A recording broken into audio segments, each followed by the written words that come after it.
maybe you should. No, I've got to get pizzas to that observatory over there.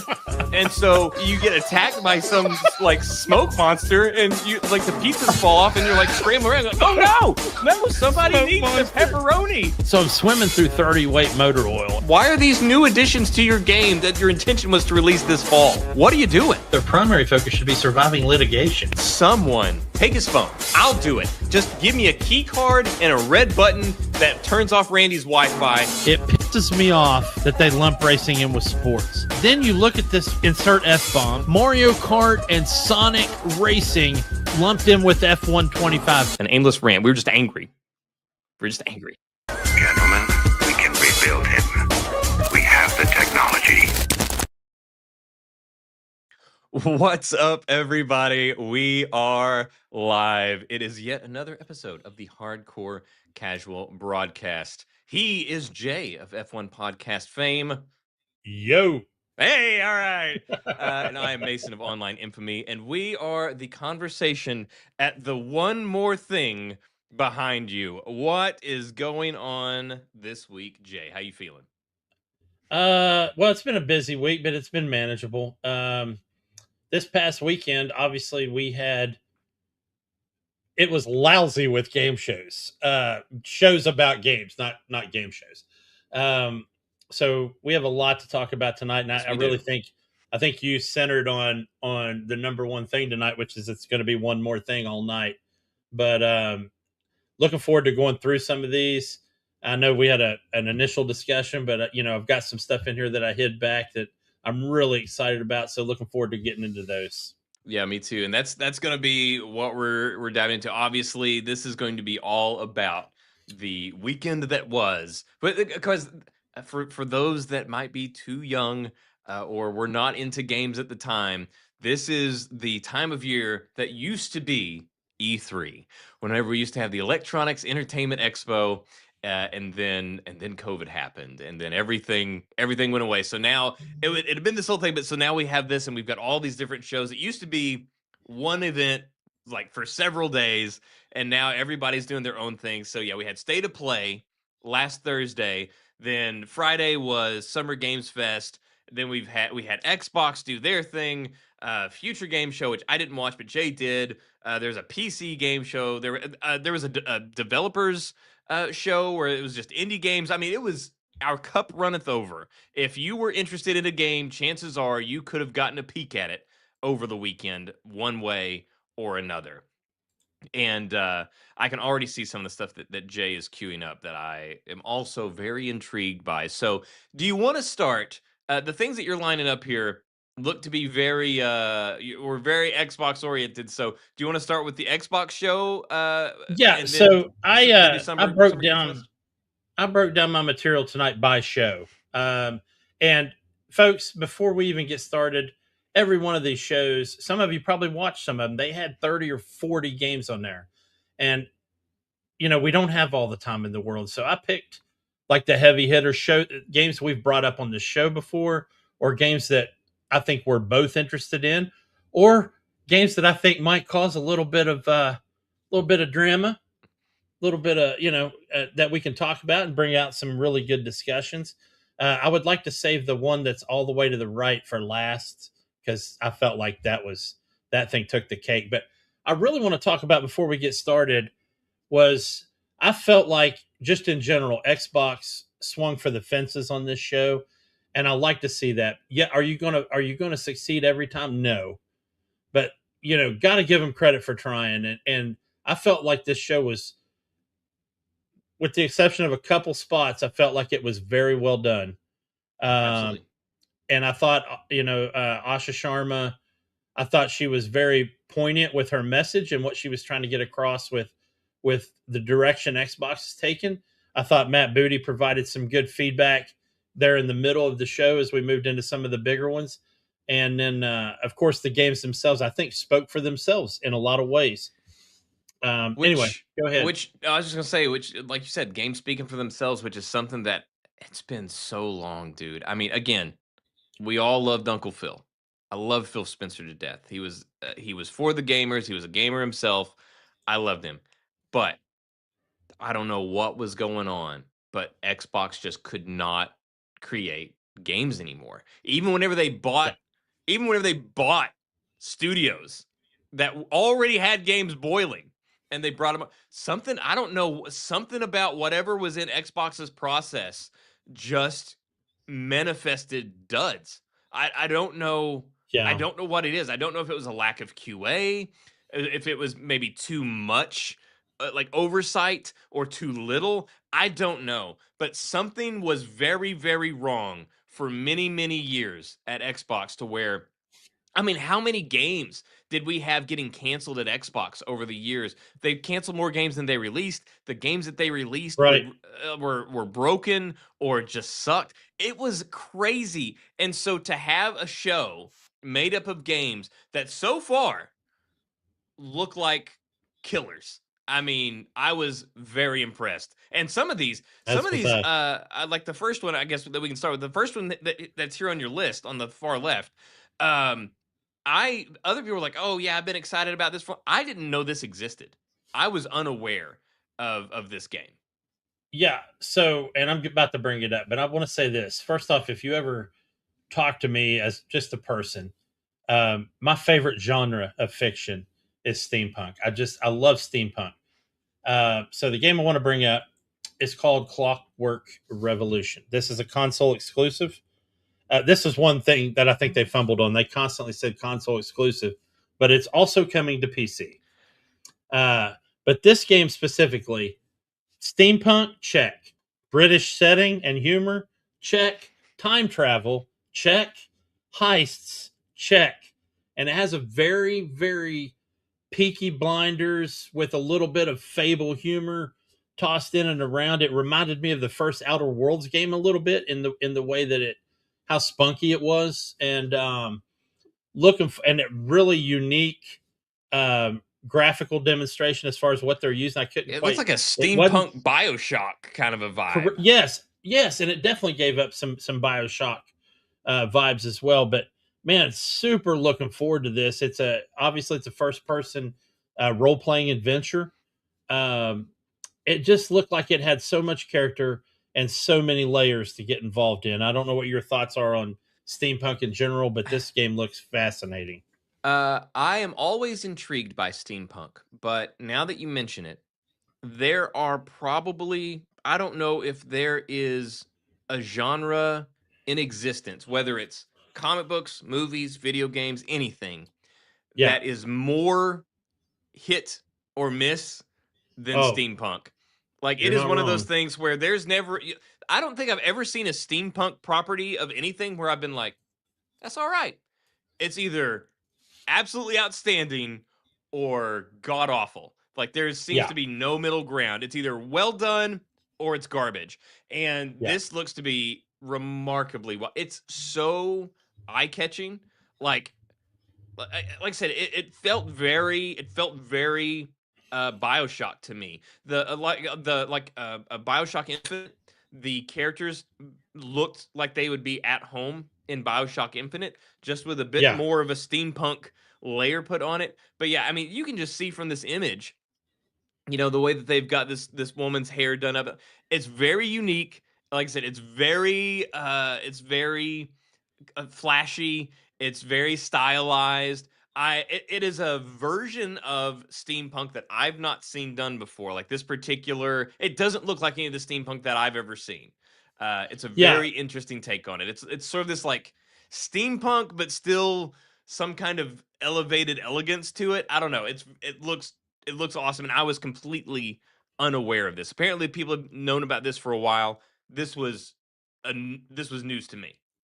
Oh yeah. And like my favorite, and there's subclasses in steampunk even, but this is probably the number one subgenre of it, and it's in a Victorian era steampunk where it's the age of steam, and you've got airships, and everybody's wearing the monocles or the goggles with the hats, and you've got these weird firearms that are powered by steam, and that's A where lot of the genre comes suspenders. from. Yeah, a lot of suspenders, a lot of sabers and watches and clocks, and yeah, it's going to be the world building though that I saw in the trailer. was just unbelievably dense, and that's another thing about steampunk. There, you don't see a lot of really good steampunk. Doesn't have a lot of open spaces. It's always very, very cramped, a little bit claustrophobic, and And this you one need a lot definitely of has that. and in that sort of claustrophobic and very Yeah, cluttered sort of decoration and design. It's also good steampunk. I think you got to have really clear, or at least like really good environmental storytelling.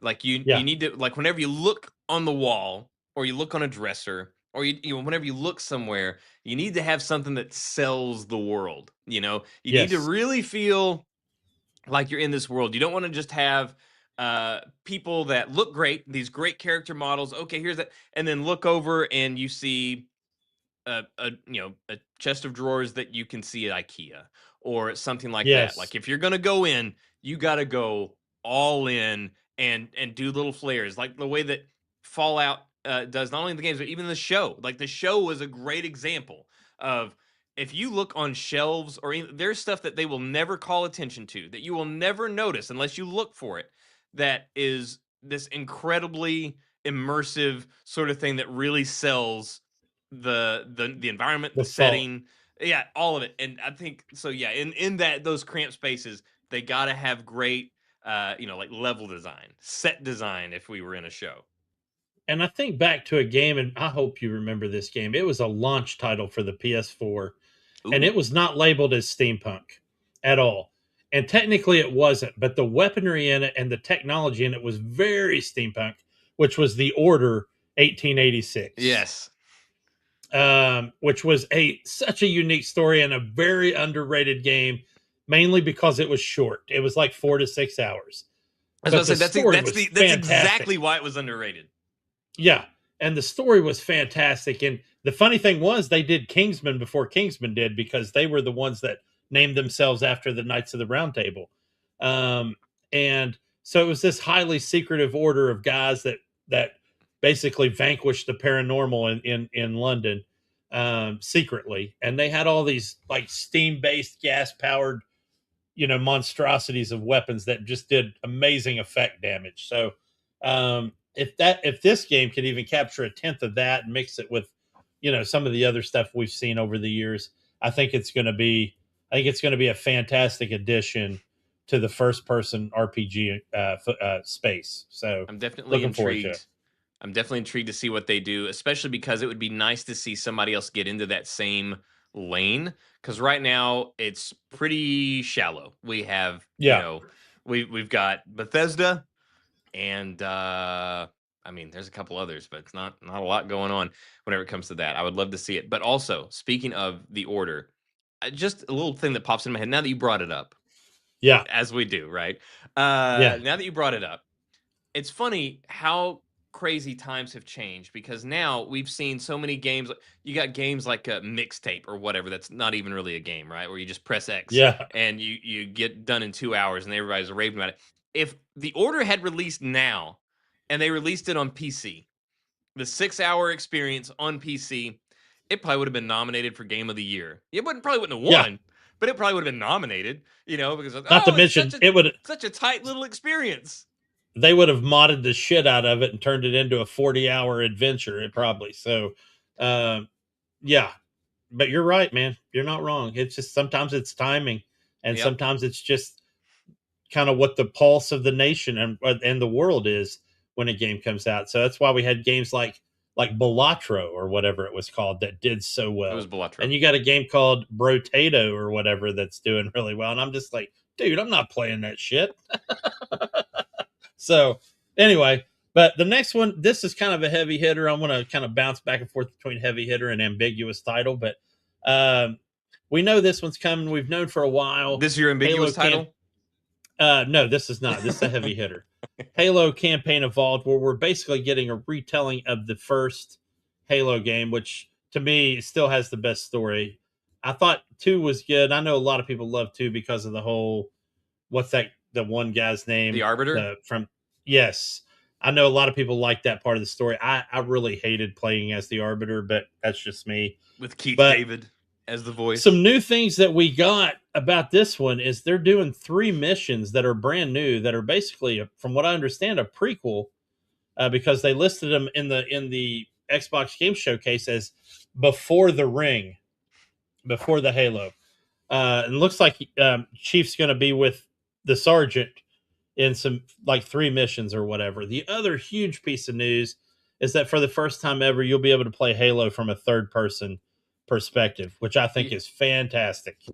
I am very interested in this. Yeah. Because I do love now my question here is, because that's one thing whenever it comes to, it didn't used to be this way. Certainly at the time that the original Halo came out, there were third person shooters and things like that, but it was certainly not a thing then where back in those days, if you had a third person shooter, that person could look that way the whole time, no problem. That's fine. Nowadays though, the expectation, if you have a third person perspective, is that you can modify the appearance, or at least do something that can appreciably change it, whether it's picking things up throughout the missions or changing your helmet, something. So I do wonder if we're having a third person perspective, if we will be able to, I wouldn't want to do it crazy. I don't want to see, Master Chief running around in a cowboy hat or, whatever. Yeah. But it would be interesting if we could, the same, have his armor, but, just change it up a little bit, maybe different chest pieces, whatever, that still in theme, but I don't know. But that's what I think of whenever I see like, oh, they're introducing third person.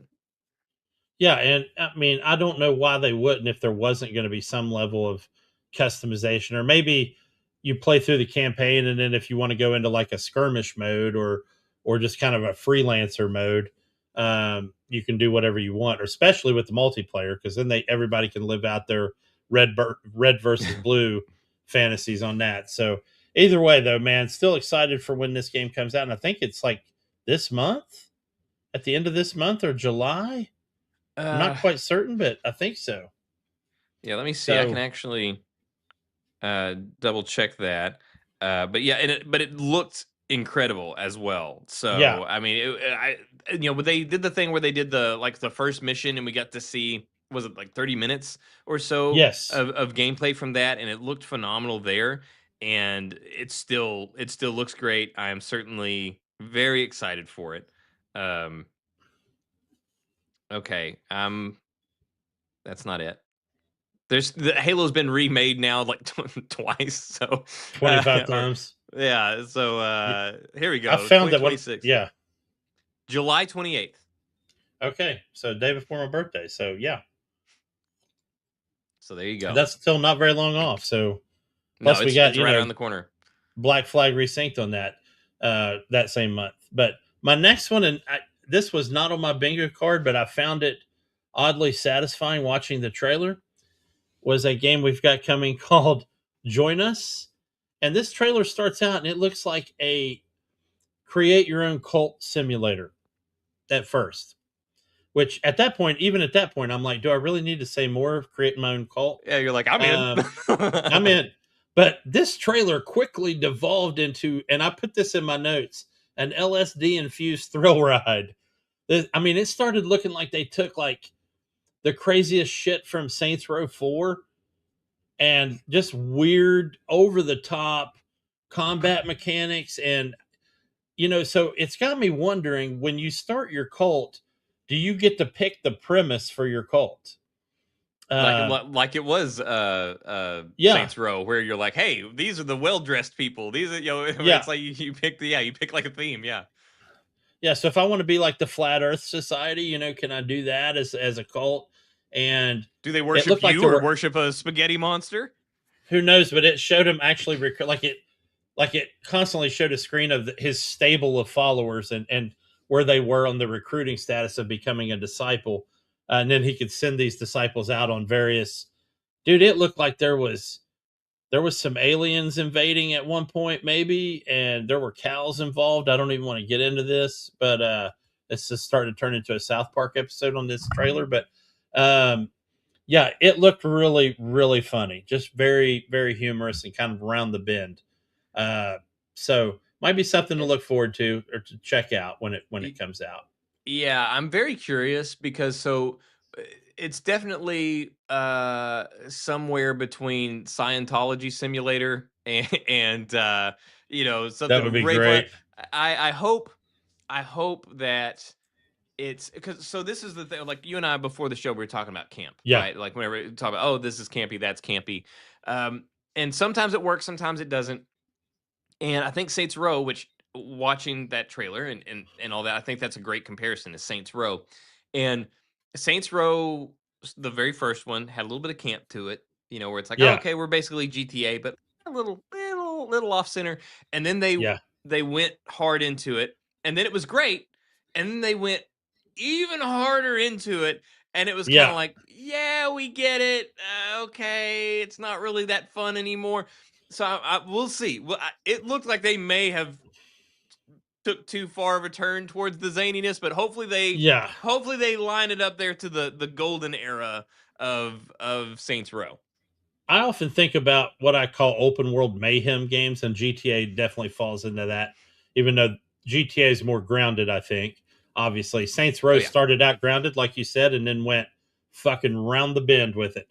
But another game that I often think about and doesn't get mentioned anymore, and it was fantastic if you were an Xbox person, Crackdown. I yeah, thought Crackdown was an absolutely excellent franchise, where you were basically this superhero secret agent guy. You didn't start out that way. I mean, but eventually, you are literally leaping over tall buildings. And yeah, eventually, you're Terry Crews, apparently. So there yeah. was that part. That was the one that killed it though. Unfortunately, was that last game that Yeah. they did that got delayed for like seems like Ever. years that it was delayed for. Yeah. And then by the time it released, it was still basically unfinished. It was a big disappointment. But the before that though, I also loved the opening entries of Crackdown. And I thought they also had a really interesting format where, like you said, when you start off, you could jump, but you weren't jump. You were just like, okay, you could only jump like a single story or something like that. And then by Yeah. the end of it, you're Only. jumping. But that was the game was designed around it. So even if they would, it was the city that you were in, but it Yeah. was designed where like, oh, you literally had to reach levels to be able to Yes. kill some of these bosses. So it had this really interesting verticality to the game. It was really well put together. It's a real And shame dude, that they didn't capitalize on it. the orb hunting in that game to get your skills up was just, I mean, it was top notch. I mean, you were like, it was like crack trying to get some of these. You're like, oh my God, that one's got three floating on it. That building's got three. Shit, I can't get up there yet. Crap. Maybe if I jump to this building and then throw a car and then jump onto the car while it's in the air and then jump off the car, I can do it. So yeah, excellent franchise. Didn't get enough respect, but there it is. All right. So we went from Clockwork to Halo, which is probably a big hitter, to Join Us, which is a little more obscure. Here's another heavy hitter for you, and I'm bringing it up because me knows my celebrity crushes are all British. Something about that And accent, huh? we got the I don't know if it is. I think it's the way they carry themselves. I think in a lot of ways. But anyway, we got the introduction of Haley Atwell's character. Who knew? Who is going to I be in was Fable shocked.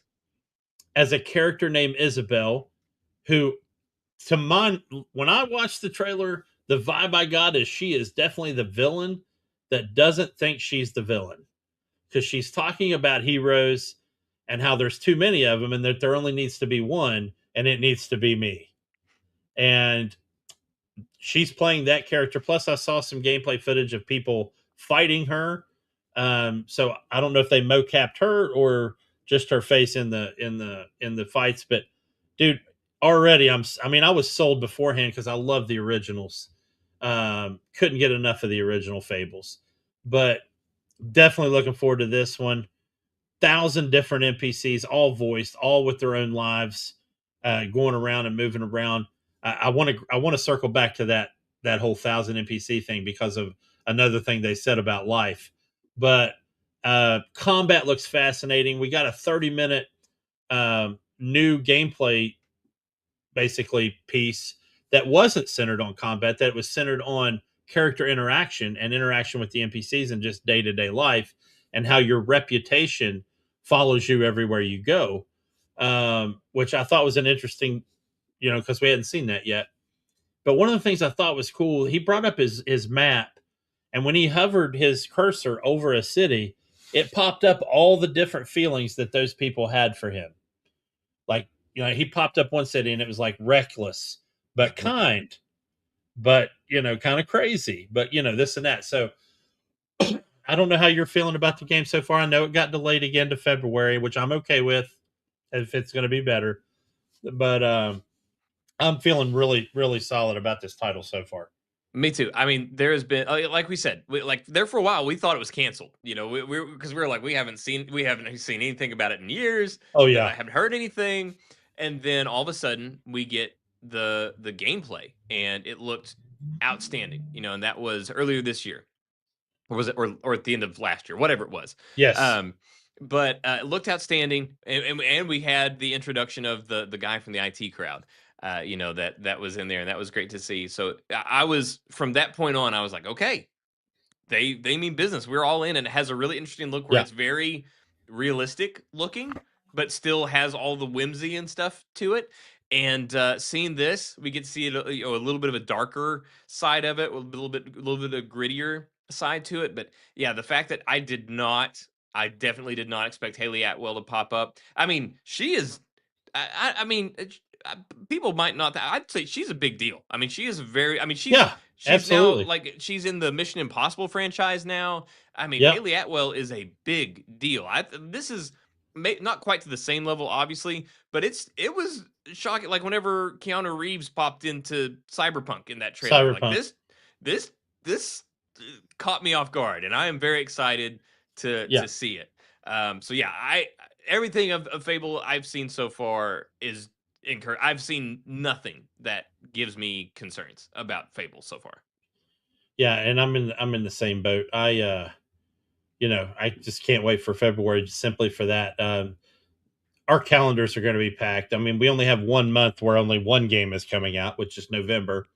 But September and basically January, February look just absolutely. So that's the crazy disastrous. thing is everybody's hitting September or February. They're giving GTA this massive space around it, like a force field of like a month on one side and 2 months on the other side of it. It's unreal. If GTA, if you have been saying since the last delay, and even before, this game is not coming out in 2026. You have held that line. If that holds true, and again, this is no inside information or anything like that. This is just Jay reading the tea leaves based off of the way things have gone.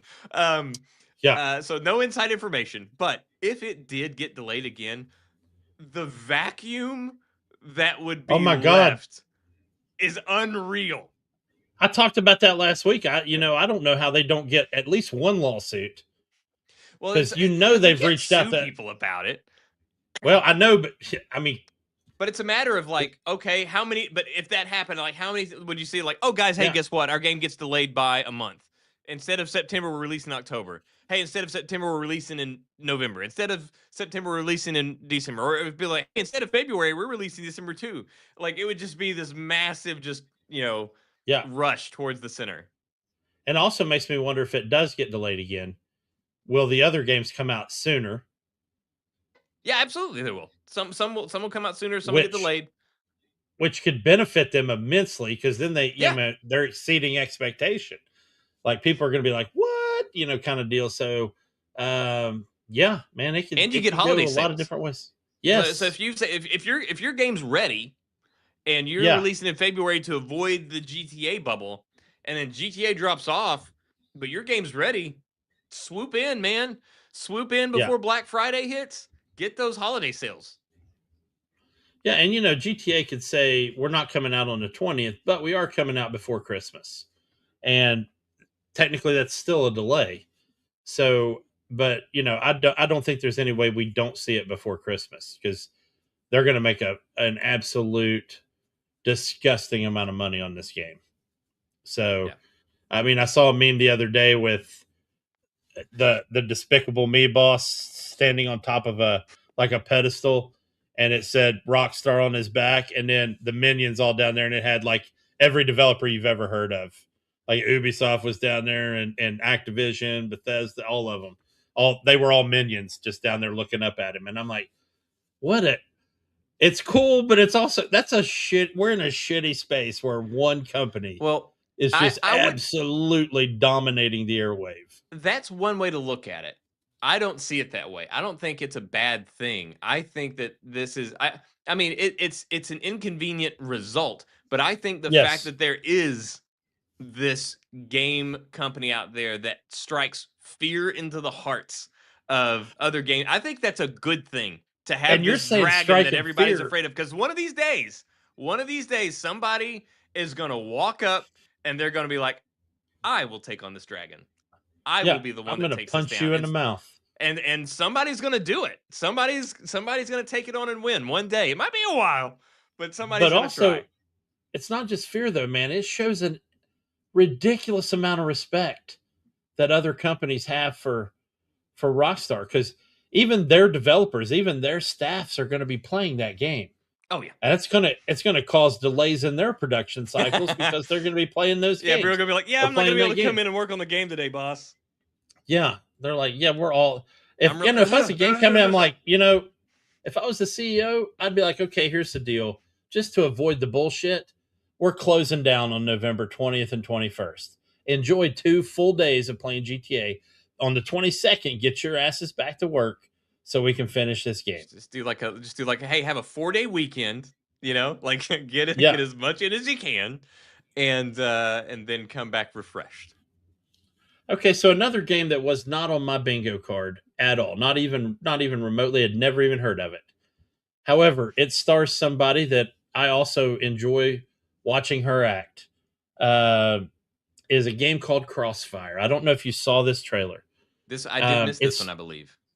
It stars Claudia Doom. I think this is the one that I looked at and I thought I was so afraid it was going to be a Mind's Eye expansion. I think this was the one because it looks very much like Mind's Eye. Oh, okay. Well, it's listed. I mean, it's not. But I was like, oh my god, don't do it. Its tagline is grounded combat and a narrative-driven cinematic action adventure. Now, the main character, which is played by Claudia Dumet, which is, if you watched The Boys most recently, I know her from Timeless, which is one of my favorite shows. That's where I saw her first. And she was fantastic in Timeless, especially once she really started eating her Wheaties, where she had traveled into the future and they had to find her and all that business. She was fantastic after that. But she is the one. She's the showcase in this game. And this other guy is played by Ricky Whittle, who played Delroy Cross in American Gods, which was also another good show. He's a part of a team, a covert ops team that has been sent in to hunt her down. And then he ends up flip-flopping and joining her. But not without a lot of turmoil. If you watch that trailer, there's a lot of back and forth where I think he still wants to kill her. But, dude, and then the weird thing about the trailer as it progressed, and I wrote this in my notes, there was an air, I put that in quotes, there was an air of the paranormal in the trailer, but I couldn't put my finger on what it may be. And so it'll be interesting to figure out what that part of it is, because it showed like a guy with an open leg wound that just started healing on its own. I lost you, bro.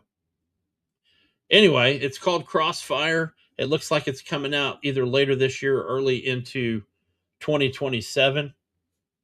But for folks that enjoyed the acting of Claudia Dumet and and Ricky Whittle, make sure you get your hands on this title. Like I said, it wasn't on my bingo card. Kind of came out of nowhere.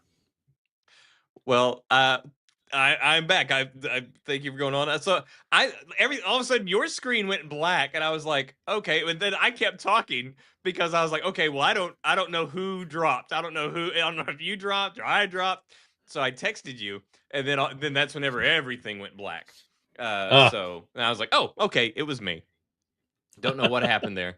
But yeah, I was just like, hey, who went dead? So sorry about that. Yeah, we need a vamp button. Just flashes it on the screen. Well, I wouldn't have been able to push it because I thought I was the one that was still online. So anyway, yeah, I don't know if I'm going to play this, man, but I got to tell you, it looked fascinating to me. So looking forward to it, seeing what happens with this title. But then the big hitter, the number one, and this game is going to. There's especially people in mine and yours age groups that remember it from the beginning. Curb stomping and chainsawing and playing, This is trying the to one get where it's through like all watching this. 50. It's one of those like single tier Yeah, down the cheek. trying to get that seriously 2.0 achievement and fighting through 50 waves of horde mode on the most difficult difficulty. Oh, dude, Uh, so many good times with horde oh, mode, dude. so I can't remember if I'm trying to remember the night we did it. It was me and Sarver and Stormer, but I don't ever remember who our fourth person was. I've played with Obviously, you a few times. I don't think it was that time. Okay. But we busted our butt. Obviously, we're talking about Gears of War and the new title coming out, Gears of War E-Day, which is going to take us to a time we have yet seen, which is how it all got started. The before And we're four going, times. We're kind of going back to the basics of Marcus Phoenix and Dom, but they still had to include a couple other people that we're not going to end up giving a shit about. Because you got to have 4 players. Yeah, and you gotta have the girl, and you gotta have the dweeby guy, which is what we're getting. The good news is it's coming. And we got to have a Carmine. Yes, it's October 6th, man. So not very far away. That'll be here before you know it. It's listed as an Xbox console exclusive, which actually means it's on Xbox and PC. Yeah, all that means is that it's not on PlayStation. Yeah, I don't know why they. It's more at this about what point, it's not on than what it is on. At this point, they ought to just own it and be like, this game will not be on PlayStation. Yeah. Yeah. That's all they ought to just. They're like, hey, we got this game coming out. It's not going to be on PlayStation. So, and Wolverine can do the same thing and just say this is not going to be on Xbox. But anyway, dude, super. I don't know how you feel about this, but the footage we saw was rambunctious at best. It looked great. I have not felt that way since Metal Gear 1 through 3. Okay. Seeing that, because the soul went missing in Gears of War somewhere, like as they tried to change up the formula, and now you're playing Marcus's son, and again we've gone on about this ad nauseum about how Gears of War isn't Gears of War if it's not Marcus and Dom. Like that's it. Like it doesn't have their names in the title that you'd think, oh, theoretically we could check. You can't change the pieces. It's Marcus and Dom. And whenever you were playing these other people, it's like, yeah, you still did the thing. Your gun had a chainsaw, and it was still cover fire. Like it's one of those things where it's like all the pieces were there. You just didn't feel them. Like it just didn't connect the same way. And this did, man. Watching it, and not only that, they cranked it up a bit. So a bit. Yeah, like watch that. They moved quicker. The way that they would, because that was one thing, is whenever you could cover jump. fire. Yeah, for those that are unaware, Gears of War basically invented the cover fire shooter. And so we would have times where, in the first Gears of War, they would like boom and shoulder into their cover. Man, they shoulder check the shit out of their cover in that trailer. I mean, they dove into that. They like cross. Yeah, they were denting car doors and vans and it was. And the craziest thing, the thing that got a big pop out of me, was there was a point where he was in front of a shelf and he scaled the shelf. Yeah. Like he actually went over the shelf. That was the whole thing of Gears of War, where it's like waist high walls, you can hustle over them. Chest high walls, whatever will I do? No way. Yeah. Asking too much of me. I'm a super soldier with armor that weighs like 400 pounds. How could I possibly? But yeah, no, they scaled over the shelf, and I was like, hell yeah. All right, we're finally doing it. It looks so good, dude. It looks so good. And I just want to say, I love the way it started, and I hope that's the beginning of the game. You got, Marcus meeting Dom at the bar to pour one out for the homies, which in this case is Dom's brother and Marcus's best friend. and apparently Dom and Marcus aren't in a good place in their relationship either. And like the Gears of War team said 90 million times during the demonstration, this game is all about the bond between those two guys. And what you just said, that's the reason it lost its soul. We no longer had that bond. Nobody gave a shit anymore who you were playing. I was a little upset we didn't get a showing of the Coltrane because I bet I he'll be loved him. introduced. I loved him as an ancillary character, but I like the fact that like this whole town, Cadona or Corona or whatever it's called, they had no clue it was coming, man. I mean, you could tell they were just completely caught unawares, and you got stuff busting up through the ground. I love the fact that you can shut down the holes, the emergence holes, the e-holes again. The weapons look fascinating. We're going to get to see the advent of the Lancer chainsaw assault rifle, so that's going to be cool to see how that works out. But I saw that the Gears, the cog tags were on there again, which that was always fun trying to find those, even when it was supposed to be obvious. But man, just all in all, the world was so big and expansive, and multiple biomes, multiple architectural designs depending on which part of the city you were in. Just a fascinating and well done to the guys that put that demonstration together. I mean, they hit every high point you could possibly hit, and like you, I was overly fascinated with the mantling more than the combat. I love when they said, "Oh, you can jump now." I went, "What? The world is my oyster." Yeah. Yeah, so no more hitting your toes on a curb because you can't get up on the curb. You have to walk down to the end of the street and walk up the little ramp part of it. So that's going to be pretty unique. They've got some new enemies. I don't know lore wise how that's going to work on why they were available. Why they're fighting these new enemies on E-Day, but they weren't there for Gears of War. I'm sure they'll solve that problem as well. Yeah. But that's I was going to say that about the thing where it's like, I'm sure there's going to be some people that are like, well, you can't jump in later games, so there's that you shouldn't be able to jump in these games. And but it's like, come on. Like, we know how this works. Like, this is a completely different era. We can do things now. If you can do them, you should do them.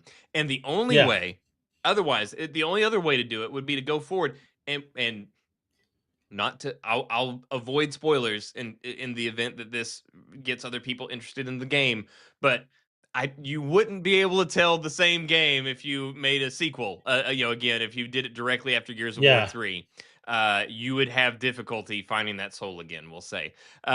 So yeah, it's got to be a prequel so that we can have the heart and soul of the games back. And what I really hope here, because it like I said, it looks amazing. It gave me all the feels that I haven't felt in forever. Yeah. And if it delivers, I hope that it's not. I hope that this game doesn't end where Gears of War started. I want us to be able to fill in this. Like, I want to get at least 3 games out of this so that we can have at least 3 more games of Marcus and Dom. Yeah, and I just want to say too, Gears of War, Fable, Clockwork Revolution, and Halo Campaign Evolved that I brought up tonight, all of them are day one Game Pass available. So just another little nail in the coffin for Microsoft there for Xbox, which just happy about that as well.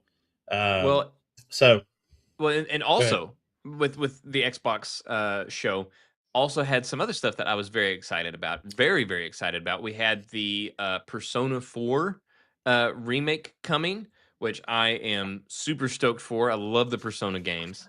I have never, and I know you're probably gonna do the same thing to me that you did to me with One Piece. I watch footage of that. I watch gameplay of it, and I'm like, I don't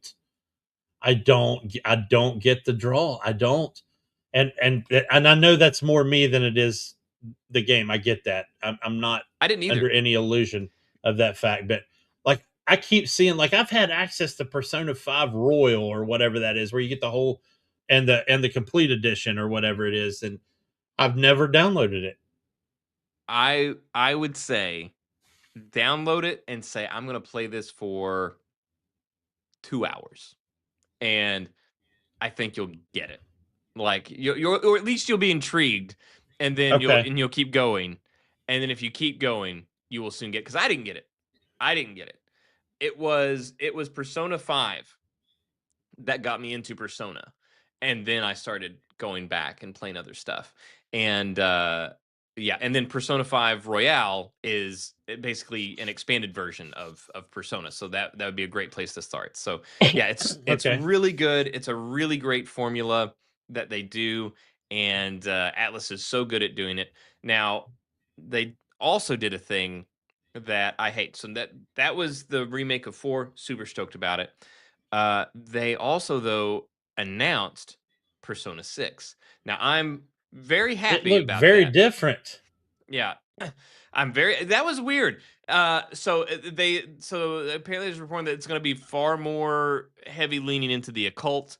So it definitely had a very spooky vibe Yeah. in it, and then it almost had like a Ghostbusters-esque kind of thing where they did the P6 and it was that Yeah. like slime green against the black backdrop, you know?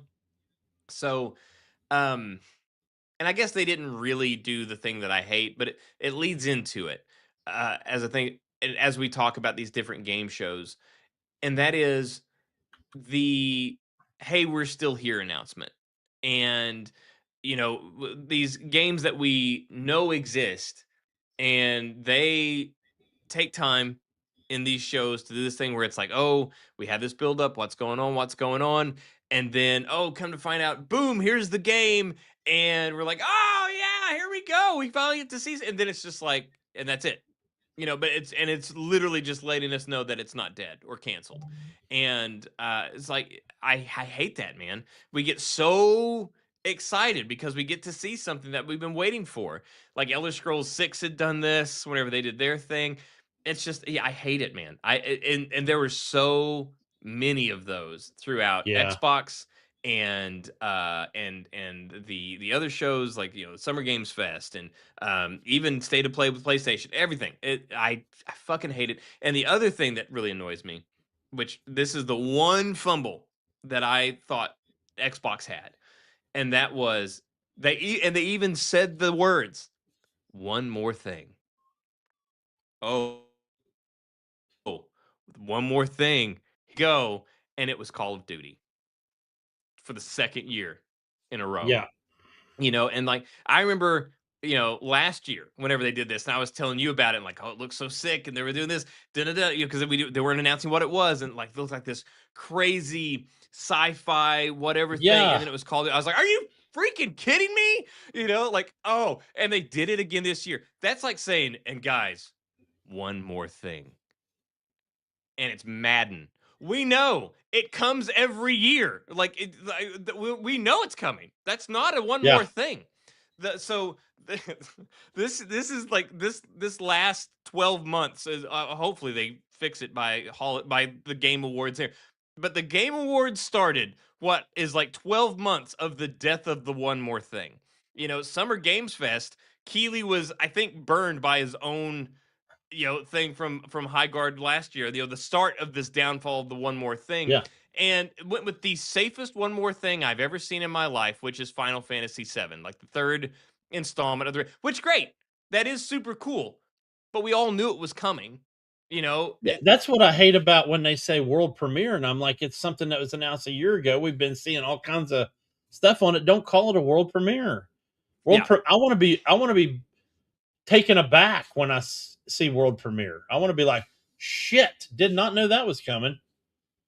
Yeah, and But yeah, it's a disappointing thing to see. Yeah, so that was the one thing on Xbox where I was like, "Are you serious? Like 2 years in yeah, a row, you one more thinged us with Call of Duty."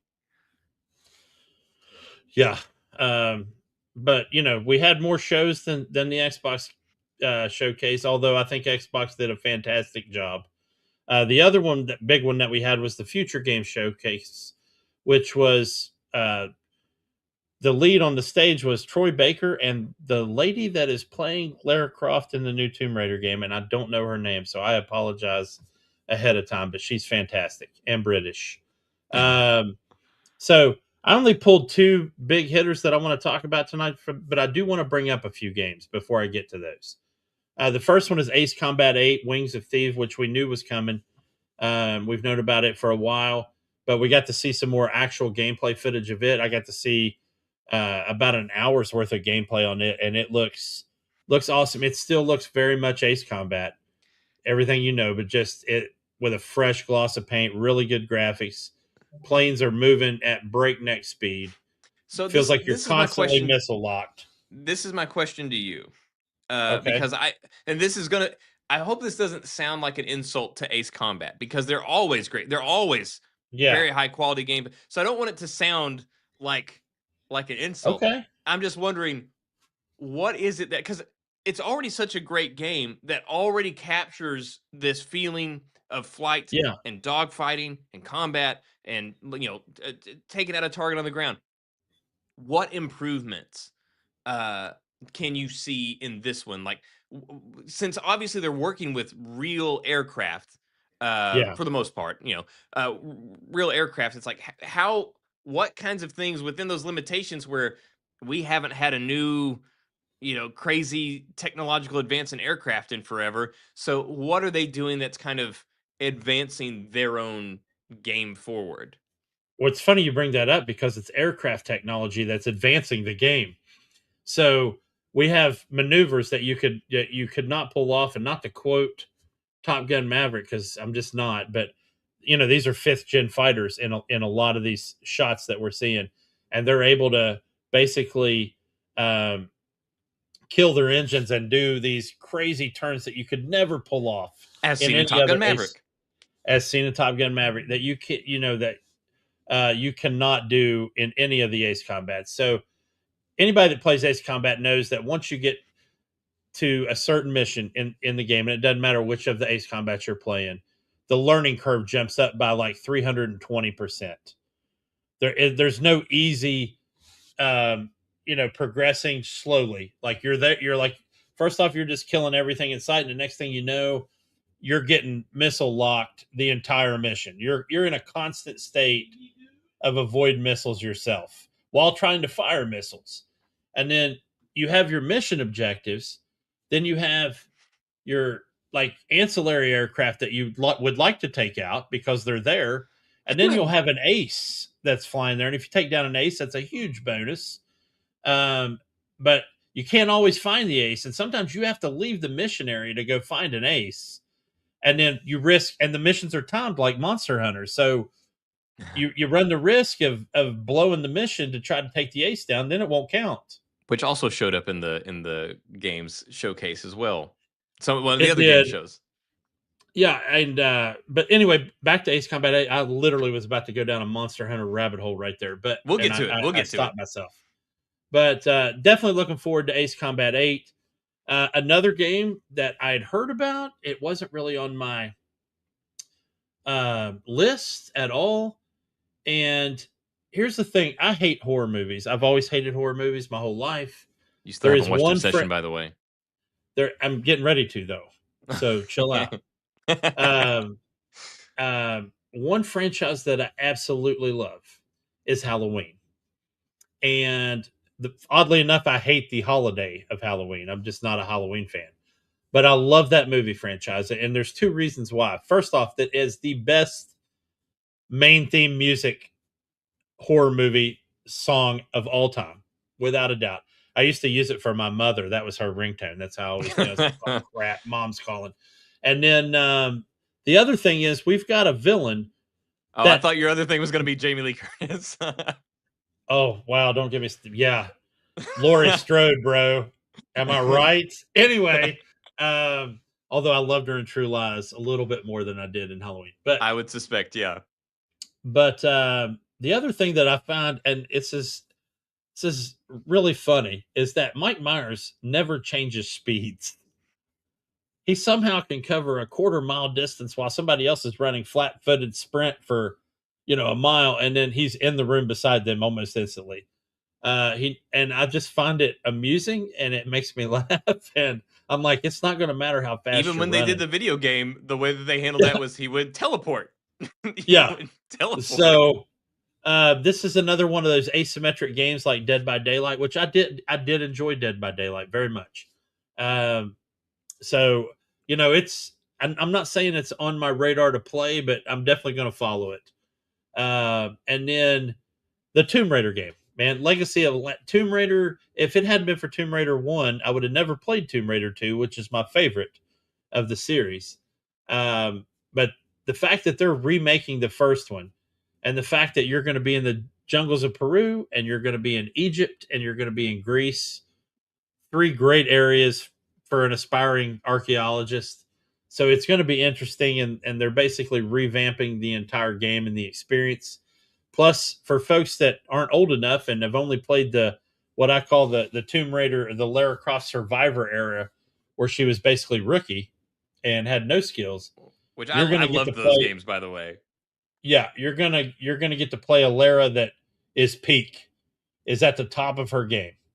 So that's going to be Backflipping and fun. all sorts of Yeah. gymnastics and So, and definitely looks like she moves a lot smoother than she did in that first game, because there could be some annoying mathematical puzzles you had to solve to get jumps figured out. But I definitely will probably play this one. So definitely looking forward to that.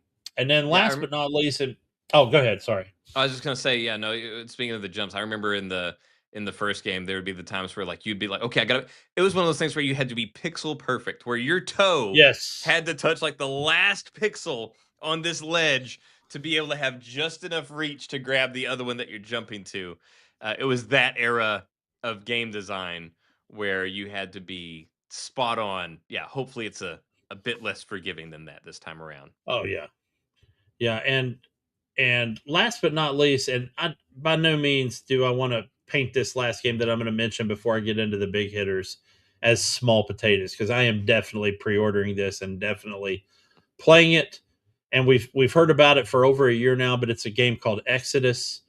It's probably going to be direct competition for The Expanse: Osiris Reborn, because both of them have strong Mass Effect vibes. This one, however, looks, sounds, and plays like Mass Effect, and obviously it's called Exodus. The story is penned by Drew Karpyshyn, who wrote the first few Mass Effect novels, as we discussed and earlier. had a big hand in writing the Mass Effect games as well. Correct, and has a fantastic. I just think his situational awareness and knowledge for that space is just phenomenal. So, but we got I think he also has a knack for sequential effects, where understanding like, oh, if this happens here, what logical but still somehow like intriguing impact could that have down the way? Where it's like whenever it happens, you say like, oh yeah, that makes sense, but you don't necessarily expect it. Oh yeah, because if I could sit down with him today, my first question would be, walk me through your design for the suicide mission on Mass Effect 2, because dude, that is, I don't know how long that segment is. Let's say it's a half an hour. Or maybe longer. It's got to be more than that. It felt like 2 or 3. Yeah, so let's say 2 hours. But that is 2 of the best hours in all of gaming history, and I'll fight you for it. Not you. I'll fight anybody listening to this that has a problem with that. Yeah, because I agree with you. That suicide mission was without a doubt, man. And getting through it with everybody, not the easiest thing in the world to do. There's definitely dumb ways to approach it. Yeah. But even when you approach it smartly, you can still screw up if you have screwed up earlier in your story. But yeah, definitely looking forward to this Exodus. It's its own thing. The story is very unique.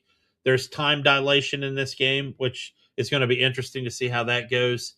I don't know if they brought in Neil Tyson for that one, but let's figure that one out later. So, but anyway, definitely looking forward to Exodus before I get into big ones. I know you wanted to get into some Monster Hunter, so we'll do that. I was just going to say, well, yeah, all right. Yeah, the Exodus also has Matthew McConaughey. It does. So are we just kind of going all over here, or do you want to stick with the future game show? You can go wherever you want. That's fine. Because the 2 that I have that were from future games were mentioned on other stuff, so it's fine. Okay. Well, we'll let you go into yours, because there's just some stuff here. I was just going to say, like, one of the things, because you had mentioned it, and I didn't have anything huge. that was, but it's just Monster Hunter Wilds as far as Monster Hunter Yes. goes. We are getting an expansion, which this is what Monster Hunter does. And now a Monster Hunter expansion though is not like some might think. Like, they'll add another monster or something like that, just as a thing. Just like, okay, yeah, there's a little Willy-nilly, update. yeah. Yeah, there's an update. There's a new monster, whatever. Their DLC, their expansions are like vast. So, yeah. They have new worlds, new weather, an entire ecosystem of new monsters and stuff like that. So need to get back into Monster Hunter. It's been a while. I know we were all in whenever it first released, Yeah. and like all games, you just kind of fall off of Yeah. it. But I'm definitely gonna have to get back into Monster Hey, Hunter. can I say something? And you're gonna No, please, right before you get into this expansion, I've got to say this, and you're gonna laugh at me, but I swear to God, when they showed the first few shots of it, I thought it was going to be announced that it was Monster Hunter Wilds X Pandora. I dude, literally thought it was an Avatar crossover. I thought it was. I didn't even think it was Monster. I didn't even think it was going to be Monster Hunter Wilds anything. I saw the thing, and the first I thought it was. I thought it was Avatar. Oh, Like, okay. because Okay, good. I don't feel there's so like this bad. thing where it's like a tree, and then there was. I was Yeah. like, this is Avatar. I thought it was. Yeah. I thought it was the whatever the Frontiers of Pandora or whatever the game is. Yeah. That you have. Yeah, I thought the same thing. And then they're like Monster Hunter Wild, like, oh, oh, okay, yeah, like, but yeah, I for 100% thought it was Okay.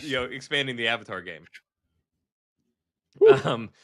Let's see, other big things. Alien Isolation 2.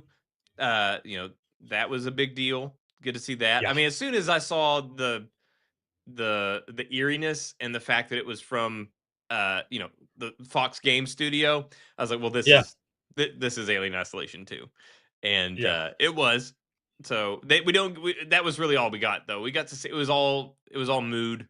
It was just announcing it's going to be a thing. Resident Evil Code Veronica remake that they're just calling Resident Evil Veronica. Yes. That was cool. Although I could tell it was a Resident Evil game as soon as the old lady opened the door. There's something about the way that they're doing faces in the current string of Resident. As soon as I was like, well, this is a Resident Evil game, because look at that face. It's a Resident Evil face. Code Veronica, widely believed to be one of the best entries in the series, and it was forever. Yeah, and it was for a long time. It was exclusive to Nintendo consoles, which is crazy to me. But now that I played it on Dreamcast, bro. Wow. Yeah. What else? Oh yeah. We had there was the Ninja Turtles game where it's done by the same people that Platinum Studios, Platinum Games. Where they're doing like a Ninja Turtles game, which I'm intrigued. I love me some Ninja Turtles, so I'm intrigued by that. You're gonna have to help me out, and this is just lack of knowledge because I'm not a gigantic Ninja Turtles nut. But at the end, it flipped to Last Ronin, and I didn't know if that was I thought that was a separate franchise. It is a. So there's two Ninja Turtles announcements. One we got was the Platinum Games, and 4 players, whatever. It's going to be this really cool Ninja Turtles game. And the other one was one that we knew was in development, which was The Last Ronin. So The Last Ronin is a story that they did in the comics where only one brother remains alive. Things have happened, and 3 of the 4 brothers have died. And so one brother carries the weapons and the bandanas of the other brothers as Which he one seeks. is it? Do you not want to say who it is? Okay, I don't know how quick. So in the comics, you don't know, and it's a big reveal towards the end who it is that survived. Okay, you don't have to say anything. I didn't know if it was that big of a deal. Well, I don't know if it's going to be that big of a deal in the game or not. But in the comics, so guys, cover your ears for just a moment. It's Michelangelo. Spoilers. Michelangelo is the sole survivor. It's always the orange one. And so I've been excited about that one, but but we already knew it was coming, and this is one that I hate where it's like, oh, and I was like, oh, we finally get to see gameplay of The Last Ronin. No, we don't. Nothing. Yeah. Nothing. Just it's coming. One that really surprised me was because I was like, I thought the interesting Wolf Among Us 2. I loved the Wolf Among Us. It was one of the best Telltale games they did, and even that was based off of an indie comic called Fables. Where and everybody, you'd tell the premise of the story where it's like, oh, like yeah, all these fairy tales, they're actually real. They live in this area, and everybody's like, oh, that's Once Upon a Time or whatever. There was some show on TV that had Yeah, Once had Upon that. a And they're like, Time. oh, and I was like, no, they stole it from Fables. Like it was a very adult oriented comic. It was foul language. People were cheating on each other. It was a whole Yeah. thing. Anyway, so they did the game Wolf Among Us based on Fables. And now we're also getting a remaster of Wolf Among Us, so that's going to be re-releasing. But then Wolf Yeah. Among Us 2 will be releasing now in development from Telltale Games. I am very, very excited about this. You play, for those unaware, you will play Bigby. So you play Bigby he was the main character as well in the comics, but Bigby is the big bad wolf, and he is a detective. So the big bad wolf from the fairy tales is a detective, and that is the role that you assume. So I'm super stoked about Wolf Among Us 2. Okay, I never played any of those. I mean, I loved. There was a show called Grimm that I liked Yes. back in the day, although it went kind of off the rails, like so many of them do. But yeah, I never played Wolf Among Us. Although I I was thinking the other day, and oh, go ahead. Sorry, I was just gonna say mine's a I would tangent. the remastering when they remaster it, I would recommend playing it. I think you'd dig it. Okay. But I was thinking the other day, talking about tangents. You said the word detective, and it reminded me. I don't know if you ever watched Dresden Files, but I feel like I that could be ripe for a detective style RPG game. I really do. I feel like it could make a good one. I have not watched the show. I do like the guy. I like the actor that plays Yeah, Harry Dresden, and I've read some of the books. yeah, But yeah, I need to watch the show. yeah. I just think it would make a really decent, like, especially because you played that the final cut as that Elysium. What's the name of that? No, it was that. What Oh was the my name of that gosh, game? Disco It, Elysium. Disco Elysium. Yeah, I feel like if they could make a game kind of in that vein, I think it would make a decent Dresden Files game. Dude, now that But you say anyway, it, that would be awesome. yeah.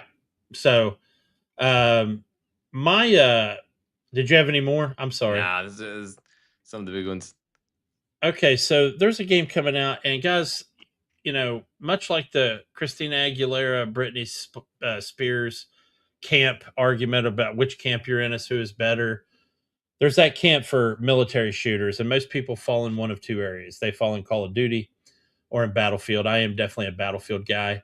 I've got a guy at work that's he's like, here's a new Call of Duty coming out, but you won't play it because you don't like Call of Duty because you're Battlefield. Well, anyway, they announced a new game at this Future Game Show, and I text my buddy and go, hey, man, you should check this out because I think it's going to kill both of them. And that game is called War Dogs. And these guys making this game. So here's the premise, and it is so simple. And yet, if you think about it, give it a couple seconds, you'll figure out that this is going to be absolute and utter chaos. So you've got 3 teams, 1 control point. So not 2 teams, 3 teams, and 1 control point. All out warfare, vehicles, all the weapons that you typically have. They made it, and they flashed this up in the trailer. This is not a battle royale. This is not an extraction shooter. This is not a live service. You don't earn XP. You earn money at the end of every round to spend on gear in the social hub. Cash is king. So you're a merc on a team fighting for 1 control point. And if you think about that, so everybody spawns in, you're on your 3 teams, 100 players, by the way. So basically 33 per team, I guess. All working towards this 1 control point. Can you even imagine the chaos? Because a lot of people you're thinking, okay, I've got those guys are the enemy, and these are my friends. These are my allies. Oh, wait, here's another team of enemies that is my enemy, but they're also these guys' enemies. I really think they've got something going here. And I watched the trailer. The gameplay looks fantastic. I just I don't know stabbed what your thoughts myself on my Sorry. on my chair. This little lever to lower the chair. Anyway, yeah, I'm certainly intrigued by the idea because it's one of those things. It also because typically, like you said, Yeah. it's two, whether it's one-on-one, team versus team, it's two. And so it's like, oh, if they're not me, they're them. So you see your people, you've got a green arrow, or you see their name, or whatever, and Yeah. easily distinguished as, okay, they're on my side. These people aren't. I'm very curious to see the dynamics that get introduced whenever you add a third, because especially if you can tell who they are, if you can say, okay, those aren't me, they're not my team. I can clearly see that they're not my team, but I can still tell which team they are on. Maybe, oh, my people are green, labels Yeah. or whatever. They're blue, they're yellow. Because again, as a professional wrestling fan, that's one of the intriguing things of like a three-way match where there's three people. It's like, okay, well, everybody, the way you build it up is everybody hates each other. Typically Yeah. the way that it goes. But then it's like there's always these uneasy alliances that build Correct. where you're like, okay, you know what? Fuck the blue guys today, and so you're just like buddying up with like random other people from the other team to take out this team, and then as soon as that guy's gone, you have that thing where you're like both looking at each other, and it's like, Yeah. Well, I think instinctively, and it doesn't matter what competition you're in, if you have a three-way, normally you got to pay double for that kind of action. But if you have a three-way, you're going to figure out who's the strongest one pretty quick. And it's usually the two that aren't as strong that form that uneasy alliance. That's and then it turns into after that guy's gone, if they're still able to take them out, then it's Game of Thrones, buddy. It's on like Donkey Kong after that. It's like board game night. If somebody's pulling away and they're winning, then everybody's like, whoop, and like all eyes on that person. Like, we don't care who wins as long as that guy loses. That guy doesn't win. Yeah. So anyway, I think and here's the thing too. It is strikingly simple. There's, you're not going to have Nicki Minaj weapon skins. You're not yet. You're not. There's not 15 different conquest points. That's my problem with Battlefield. A lot of times is, there's no point in having 5 of them. You have a choke point, and that's where the war happens. And this game is doing that. And I like the fact that they keyed in on the fact we're not doing battle royale, we're not doing extraction shooter, we're not doing live service. So I think it could potentially be a decent game.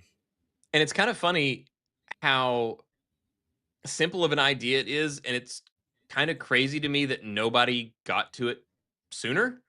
Because so many games will have they'll do it where it's like, okay, there's some sort of triumvirate going on here, but it's you, it's them, and then NPCs. So where it's like we got close, but the fact that it took this long for somebody to be like, how about there's you, there's them, and then there's also them, instead of just having the third thing be NPCs. Here's a thought, and I'm just gonna, I kind of enjoy doing like military tactician type stuff anyway. But here's a thought about you. You're at a bridgehead, and you're trying to hold a bridge, and the enemy's wanting to cross the bridge, and you're trying. So it's basically an attack and defend, a tug of war type of deal. And then out of the woods, here comes the third guys. What do? The other two guys are looking over at the wood line, seeing these guys come out, and they're like, okay, how's this all going to work? What if they're coming down the river under the bridge in Zodiac rafts? And now it's like, the shit's going on here. This ain't right. It's going to mess with people's heads. I really feel like that's going to be, there's going to be a lot intriguing. It's going to be very intriguing. Yeah. So anyway, I'm looking forward to it. I think it's going to be a pretty unique take on all-out warfare. But my last one for Future Game Showcase, and I saved this one last period because I knew this is going to bring a discussion up just simply because of the background on it. is a little game called 1666 Amsterdam. Folks, if you don't know, this game is being developed by Panache Studios, and the lead developers on this I was gonna say made the that name first. itself will probably not mean anything to anyone. But they weren't always Panache Studios. Back in the day, they developed Assassin's Creed. And here we have a game, 1666 Amsterdam, which is basically a game that, and I'm not going to give too much of the plot away, and we'll talk about the prologue here in a second, but you are a witch.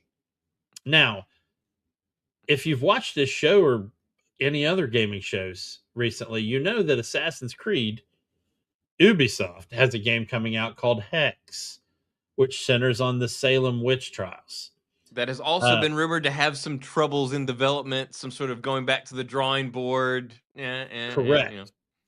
So here we are with former Assassin's Creed developers making a witch game, while Assassin's Creed actual developers are also making a witch game. The cool thing about this one, by all reports, I'm just going to tell you right now, the presentation of this game is absolutely stellar as far as environment and character models and just the overall movement and the feel of it. There is a prologue, and I know it's available on Steam right now, which I downloaded and tried it, where you get about 20 to 30 minutes. You're not going to get to do combat. I can tell you right now that combat is not going to be there. But you will get an initial look at the lore and what you're getting yourself into if you play this title. And for me, and there's been people that have been yay and nay on both sides of the fence as far as the prologue goes, but I'm definitely in the yay category. I think it sets the tone remarkably, and that we're going to be getting a game that is not only full featured but has an absolutely great story to tell. I hope anybody that comments after watching this shares their 2 cents as far as what we're going to be getting with this title. But it's called 1666 Amsterdam. You might want to get on the PlayStation Store or the Xbox Store and see if it's available prologue wise to go ahead and try it out. But it definitely is available in Steam right now. Hi, Jay. What's going on, Mason? Welcome to the show. Thank you. It's good to have you back. Thank you. Oh, I don't know what's going on with my internet today. I am so sorry, guys. I did want to.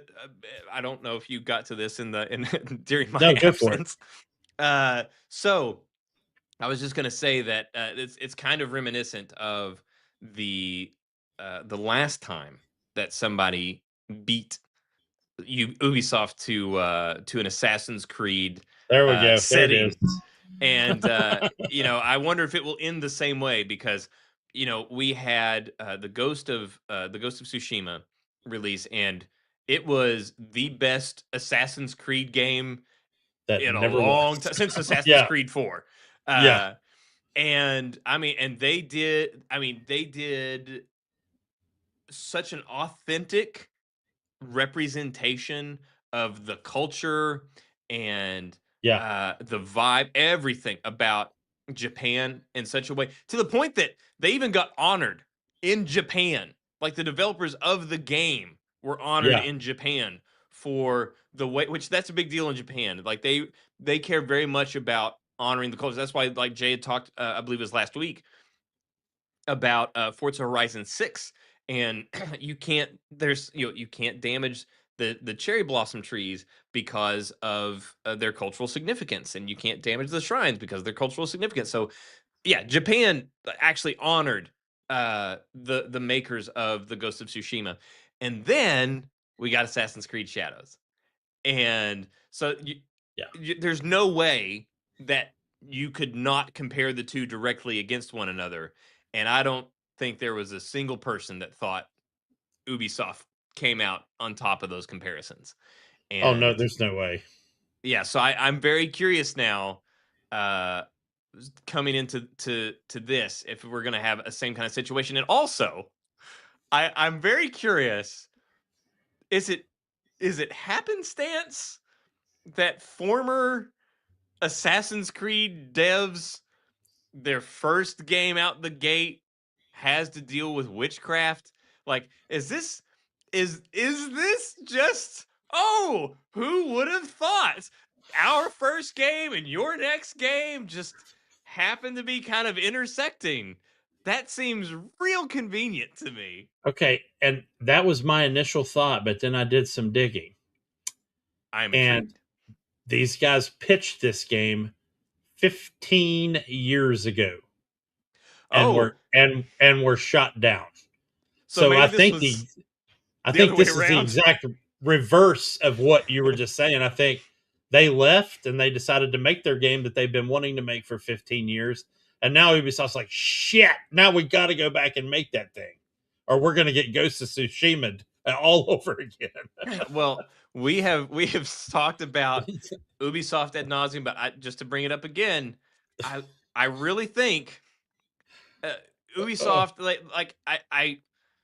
I think that their future lies in following the success of the Black Flag remake and not Yeah, following in the direction of Hex. I think I I already I mean we've heard rumors about troubled production with Hex, yeah, rumors of things being rewritten, going back, taking things out, doing reworks, all that kind of stuff. And reworks, removals, things that happens in every game. But I mean, there's a lot of rumors. It I'll is tell you, a trouble development. part of me wishes if I was on this team for this Amsterdam game, that weekly we would just send like a video of our progress to Ubisoft and go, this is where we are just this week in case you want to know. Just as a way of saying that they watch it and go, oh crap. Now, guys, can't do that now. They already Yeah, got it. so we'll see. But yeah, I think Yeah. Ubisoft, if they're wanting to compete, I don't think they're going to compete here. You got to go do the sequel to Black Flag that you should have done a long time ago. Yeah. Because I from what I've seen, and we were very very cautious. Cautious is even a safe word. We were pretty down on the remake of Black Flag, Yeah. because I was scared because it's my favorite Assassin's Creed game. But everything looks like they've handled it really well. So I think that's where they need to go. I think yeah, as you said, I think they're probably on their way of getting Tsushima again. Yeah.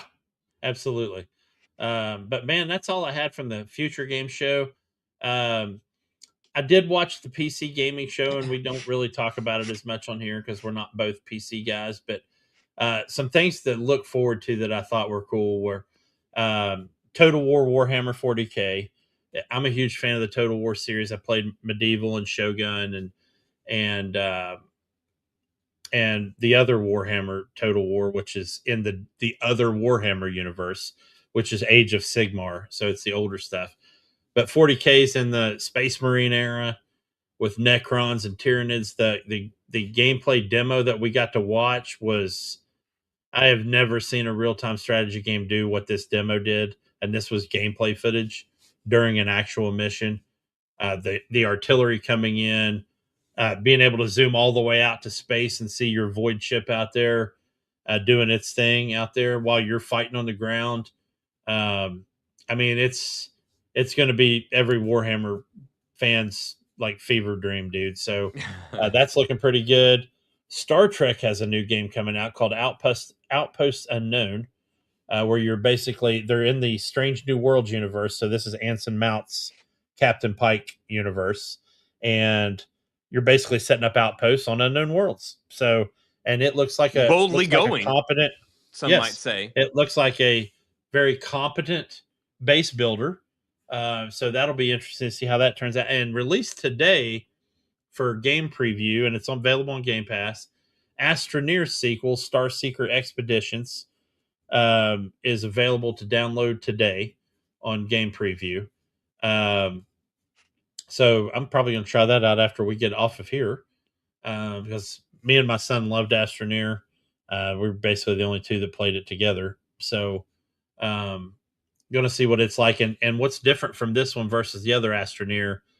In Astroneer, you were on a planet, and yes, you could eventually repair your rocket and fly to a different planet, but none of it was really space oriented. Whereas this one, you have a ship and you're in space, so you can manage your ship and then land on planets, and it's a more full featured version of the Astroneer universe. So it should be interesting to see how that turns out. I've never played Astroneer. It is surprisingly deep and surprisingly scientifically grounded. So yeah, I mean, think No Man's Sky, and yeah, the art style is a little bit different, obviously, than No Man's Sky. It's not as grounded in realism, but the science is pure, and I've said that before on this show that how cool it is. So it is really fun to play, especially with friends. Can you still hear me? I can. Yes, I can. Can you absolutely see me? hear you. I can see you and Because hear I you. can't see you. So I was like, You- oh, am I dropping again? You are in real life right now. So Did I drop um, again? no, I can hear you. Bro. Okay, you did drop, I guess. Are you there?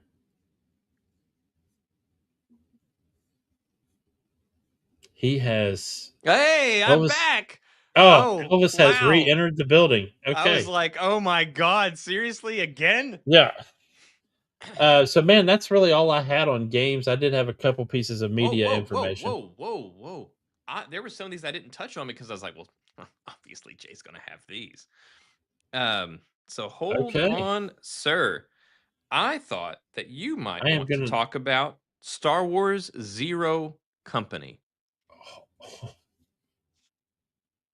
We got to see as predicted by one J over here. So yeah, we did get to see Zero Company, and I did not know this until, but it actually I'm has. embarrassed that it's not on my list. I'm embarrassed right now. I caught you with your pants down. But it does have actual developers from the XCOM series. Yes. Working on it, which I am so stoked for, because I love XCOM so much, and it's a very different type of strategy game.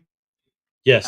And they don't make many of them in that style. There was one that they tried to make in the style of it called Capes, which seemed like a cool idea where you were basically doing the same thing but it was with superheroes, but it was very simplistic. It wasn't very deep at all, and it just didn't hit the mark. So to see something that looks like it could truly rise to the level of XCOM, I'm so excited. They say every decision matters. We're talking permadeath.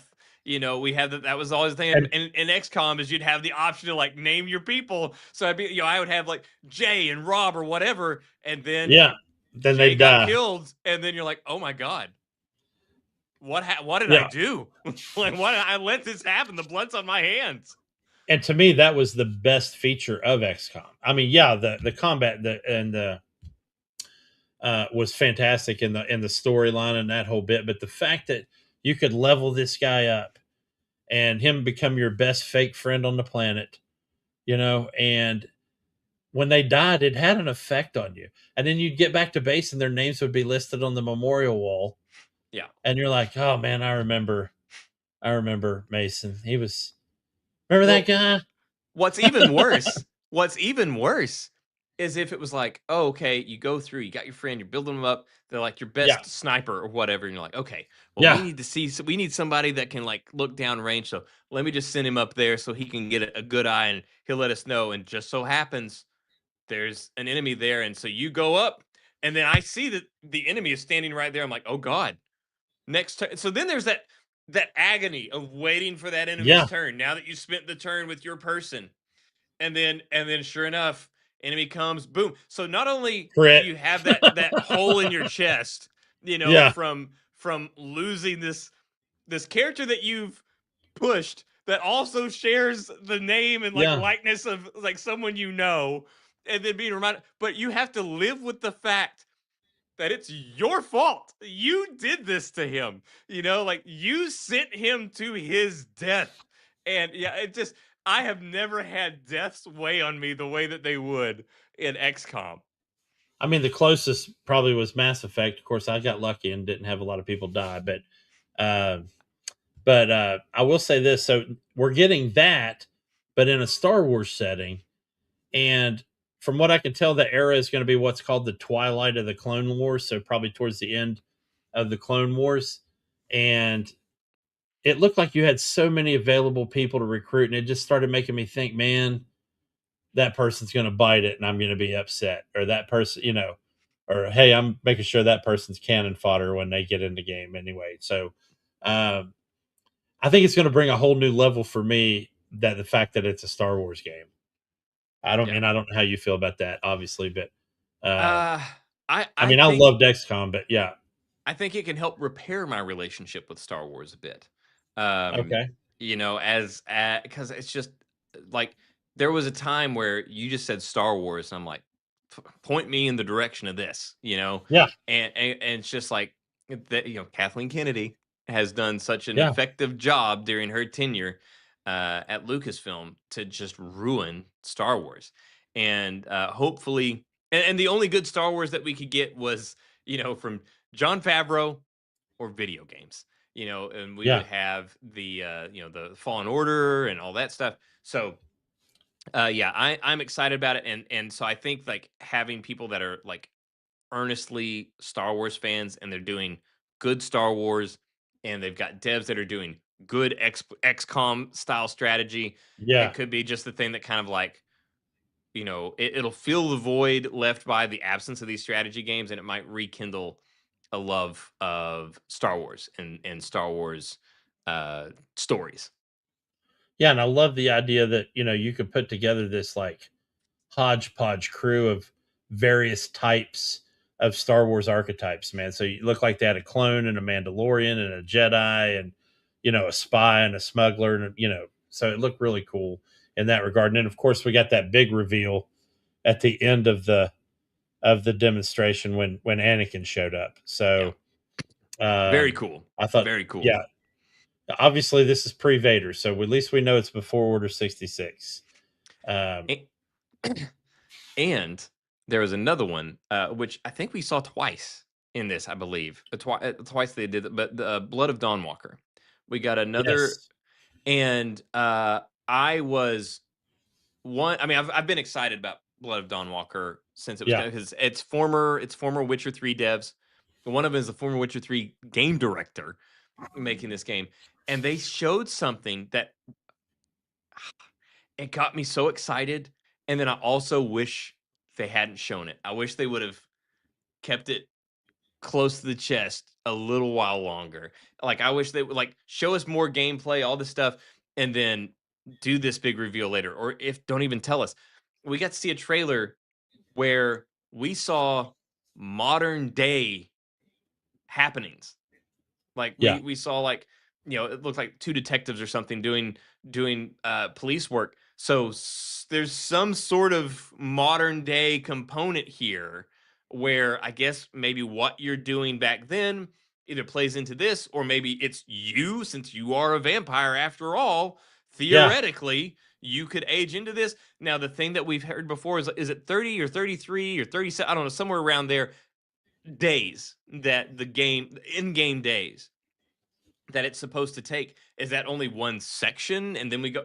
I don't know. It opens up more questions than we have answers to right now. Oh, but yeah. there will be some sort of tie to the modern day, and not the way that Ubisoft does it. But I am very intrigued. I'm very excited. It kind of it got my attention, but at the same time, I'm like, man, that seems like it would be so cool. I wish they like that could have been a mic drop for closer to time, where you get people all hyped up with what we already knew, and then do this big mic. I'm like, oh yeah, by the way, what? Of course, granted, like I said, we don't know how the tie is. We don't know if it's just like, oh, you do something that affects here, or if you actually live to that long. I don't know, but I've been all in. I'm still all in. I'm very intrigued by this game. Well, it's funny too, because you said it was a previous Witcher 3 developer and game director, and there was a time when they were toying with the idea of crossing Ciri over in Witcher to Cyberpunk, because of a segment in one of the books where she talks about she went through one portal before she got pulled away. She saw they had like flying carriages and there were lighted buildings and all of this, and obviously she had been to the future or to a different realm of existence. So makes me wonder if they're, because they didn't get to do that on The Witcher. Like, we'll just do it ourselves. All right, we'll just do it ourselves. Screw it. So yeah, I mean that'll be The interesting. Panache Studios thing. Yeah. So anywho, what else you got? Well, as far as games goes, that's about it. Well, media wise, I would like to say first off, a big congratulations to the newly knighted Sir Idris Elba. That's a big deal. Yeah. And nobody deserves it more. His filmography recently has been, for me, it's been lights out. I love everything he does, TV and movies. He was great in He-Man, which segues me right into I saw He-Man. Folks, if you have not seen it, you should. If you're my age, you should definitely see it because the nostalgia factor is through the roof. If you're wondering if it takes a serious approach or if it leans into the camp, I can tell you with unabashedly that it 3,000% leans into the camp. There are so many 80s cartoons, cliches that you'll see in there. It'll have you laughing. And the biggest part I want to discuss, and again, I will do it without spoilers, but I get so tired of hearing people trash on Jared Leto. And he absolutely was Skeletor in this movie. And he did a fantastic job. And to me, I feel like he always does. I know he catches hell on everything he does. And again, Morbius was not his fault. No. It was a bad script. Yeah. God, this is gonna be we're for sure gonna see a whole episode of like movies we like that everybody else hated or roles that we like there. Yeah. While it did fall apart towards the end, Morbius with the script, I don't think it was nearly as bad as everybody said it was. Like there was a lot to enjoy about Morbius. Yeah, and I loved his take, and he was a very compassionate doctor. And when the times he wasn't compassionate made sense. They made logical sense on why he was aggressive and he did what he had to do and this and that. So, yeah, I agree with that. Like I said, I felt like towards the end, after about 2/3 of the movie, I felt the script got away from him a little bit. They were just kind of like trying to rush it. We're like, okay, we just got to tie this thing up. Yeah. Like, okay, this happens, then this happens, this happens. They're like, Matt Smith's going a little too crazy over here. We need to wrap this thing up. So, no, did I lose you again? I lost you again. Oh my God. I'm still here, so I will vamp. Oh, hey, all right. Hey, there he is. Good Lord, we are fighting demons tonight. I am so sorry. So, but anyway, He-Man is an excellent movie. Go see it. All your favorite characters from He-Man are there: Fisto and Ram Man and Mechanic and Teela and all those, Battle Cat, Cringer, and so have a good time. Take your kids. Tell everybody that you're taking your kids to see it, but we know you'll be going to see it. So. Well, I'm very surprised, and pleasantly so, that it was good because, first of all, like I saw the trailer and well, I guess first they announced it, and we saw the cast list, and we had Jared Leto, Idris Elba, like there's a lot of heavy hitters there. Yeah. And I was like, okay, wow. And then I saw the trailer and I was like,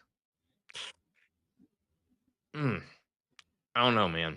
And I was like shocked because I'm like, well, Idris Elba hadn't been in a bad movie, at least not that I've seen, since Ghost Rider 2, which he was not Idris Elba then. Like he was just happy to get work. Yeah. But once that was the last bad movie I ever saw him in. And I was like, how did Idris Elba sign on to this if it's going to be so bad? Because I was like, it's either going to be great or it's going to be awful. And I was convinced it was going to be awful. And I operated with that assumption until I saw one day, Critical Drinker had posted a video and it was in praise of He-Man. And I was like, that was not on my bingo card. That was going to get praise from especially the Critical Drinker. Yeah. Yeah. So I was like, okay, there must be something more here. And then when you said that you watched it, and I was like, I've heard good things, and you said it was good, I was like, all right, man, we're in. I will tell you this. Is it going to blow no, it's not going to blow your socks off. Are there clumsy segments in it? Yes. But then you got to remember, you're watching a movie about a toy franchise that was made into a cartoon in like 1985. And after that, once you come to that realization, you'll be like, yes, this makes sense. I will also say this about Sir Idris Elba. You could tell he had an absolute blast making this movie. And you could tell he almost basically had no script. It was like, dude, just whatever comes to just fucking say whatever comes to mind. And not only does he do that, but most of the actors do that in this. I mean, you can just absolutely tell some of these lines were not scripted. Um, and Fisto jokes aside, and there are plenty of them. The guy that played Fisto, I never can remember his name. He's got one of those Nordic crazy names. But he's been in a lot of stuff recently. So he was also very good in it. But anyway, James Purefoy's in it. You didn't even see him, and I felt like in the trailers. And of course, Morena Baccarin, and she did a great job. Kristen Wiig as the robot. Wow. And she's out. A lot of people criticized her role, but I really enjoyed it. She did a good job. So the clumsiest person in the whole movie is Adam, He-Man. And he is awkward as F, dude. I'm just gonna tell you. Well, right that now. I gathered from the trailers for sure. Yeah, and and I think it was purposely so. Yeah. The other characters are the ones that bring him to his peak. So, but still, definitely a good movie. But that's all I had, dude, on entertainment for sure. The only thing I've got is just that I went and saw Backrooms with my son last weekend. Oh, that's right. So we did that. He liked it. He didn't love it, but he liked it. Okay. Now, it's one of those where it's like the more you think about it and you hear other theories and stuff like that, it becomes more fun. I had liked a lot of the stuff that he had done before, but I was disappointed with it. Not because it is a bad movie, but because so the whole thing is it's an addition into this whole Backrooms thing that Right. Kane Pixels, or Kane Parsons, as his actual name, has created. And I don't know. I guess I expected more of it. So I've often said that there's two ways that it goes. If they I'm okay if you don't answer all the questions, if you give enough information that you can figure out the answer to it. And then Yeah. I've seen a lot of stuff where Annihilation, that movie, it was so interesting and I was so excited. It asked so many questions and then it answered none of them. And I was so upset. And then it's like, because it didn't give you any information to answer those questions. And it felt like even the director didn't know the answer to those questions. So it was like, oh, we're going to make this artistic move of just kind of leaving it open-ended. But in actuality, he just didn't know how to end it. That's what it felt like. Yeah. Well, I got a new one watching the Backrooms. Before, I thought those were the ways that it went. If you didn't resolve it, that you either gave people enough information that they can figure it out themselves, or you just don't know. And this is the new thing, is that it feels like Kane Parsons made a movie where he knows the answers and he doesn't want you to figure it out. Not that he doesn't know, or that it's like he doesn't want you to know the answer to his question. Now, maybe he's holding something back because they want to do more or something like that. Yeah. But it seems to aggressively not want you to know anything that's happening. So it's like this.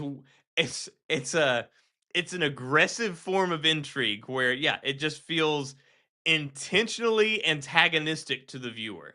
I will say it was odd. It's funny because I've watched some footage, not of the movie, but I've watched some footage of people playing the game, Escape the Backrooms or whatever, and it looks like, the game is trying to kill them. That's what it looks like. They all think is happening. It's not, obviously, and I find that part of it from a game theory standpoint, just as an observer, it's fun to watch how these people, they work themselves into their own turmoil, is what it felt like. But I have not seen the movie or read the books. So, well, there's no books. It's Oh, I thought there were books. if they did, that's not where it originated from. If they did that, it was Okay. just this kid that was making YouTube videos, Oh, okay. about with the back rooms, but they would be short, and so it'd be like, oh, 10, 15 minutes, whatever, and you don't expect a resolution, but I guess with a movie, I just expected there'd be more of it, but yeah, it felt like the director was like, I have all of these cards, and you don't get to see them, and like And I don't care. And the you can whole kiss my movie butt. just went, yeah, and like when it and it I would dare say that the movie didn't even end. So I think that they are probably planning on doing sequels and stuff like that, and maybe we'll get some more Yeah. answers then. But yeah, for right now, it was yeah, it was just All not, right. it was just not my thing. Not my, I mean, I whatever. It's it's a complicated relationship I have with Backrooms. Okay. I have a review. I have a thumbs up or down decision, but I'm not going to show you. Okay. I'll accept that. But that's all I got to. Same here, buddy. All right. Well, any closing thoughts?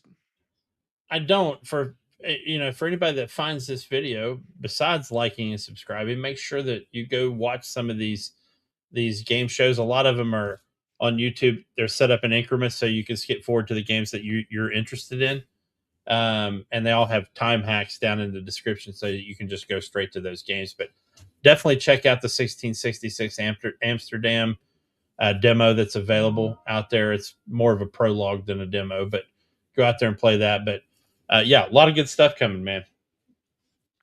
Agreed. And thank you guys for sticking with us. Sorry for dipping out. I don't know what's going on with my my internet, but we made it through. We fought the demons. We have reached the conclusion. But yeah, until next week, we will see you guys later. I must bid you adieu. Goodbye. And good